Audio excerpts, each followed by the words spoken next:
নমস্কার, দেখছেন রিপাবলিক বাংলা। বাংলার খবর কিনি জ্যাক অলিভল স্টুডিও থেকে আমি পৌলমী রয়েছি আপনাদের সঙ্গে। আজ দিনভর উত্তপ্ত ছিল নবান্ন অভিযানকে ঘিরে, আর সেখানেই মেয়ের বিচার চাইতে গিয়ে অভয়ার মাকেও রেয়াত করা হয়নি।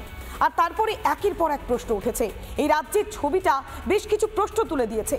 অন্যদিকে কোচবিহারের দিকেও আমাদের নজর রাখতে হবে, কেননা রাজ্যের আইন শৃঙ্খলা পরিস্থিতি একেবারে তলানিতে পৌঁছে গিয়েছে। কোচবিহারের দিনে দুপুরে শুট আউটের ঘটনা ঘটছে।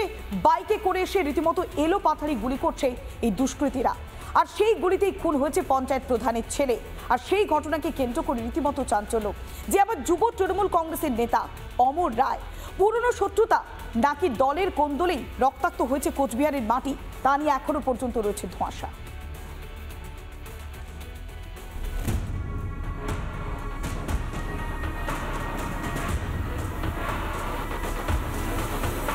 বছর ঘুরলেই বিধানসভা নির্বাচন বাংলায়, আর তার আগেই একের পর এক তৃণমূল নেতা খুন। এবার কোচবিহার।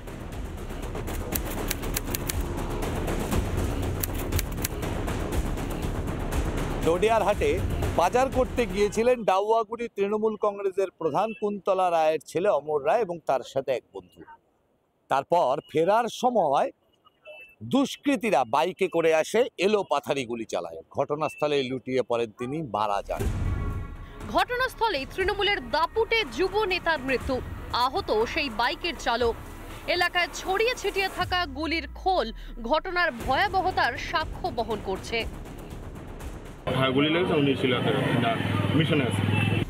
ঘটনাস্থলে লুটিয়ে পড়ে ডাওয়াগুড়ি গ্রাম পঞ্চায়েতের প্রধানের ছেলে অমর রায়। এলাকা ঘিরে ফেলে পুলিশ।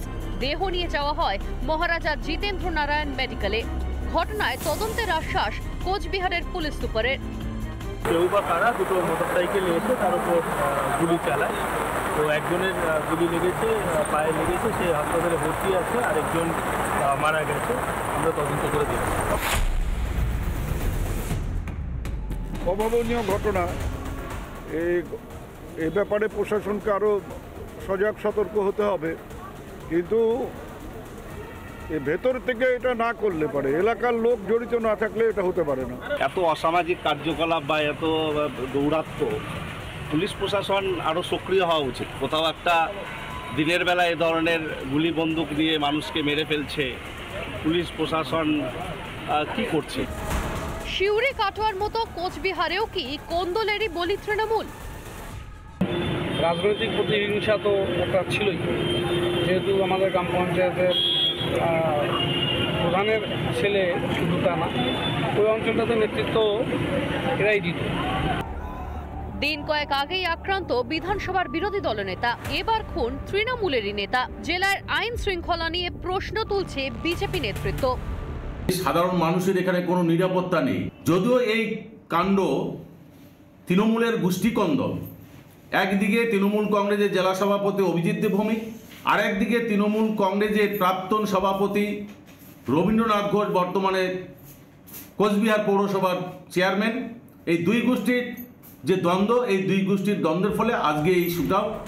কাটোয়া বীরভূমের পর কোচবিহার, বারবার রক্ত ঝরছে তৃণমূল কংগ্রেসের। নিজেদের পরিবার বলে দাবি করা তৃণমূলেরই হাতে এখন লেগে তৃণমূলের রক্ত।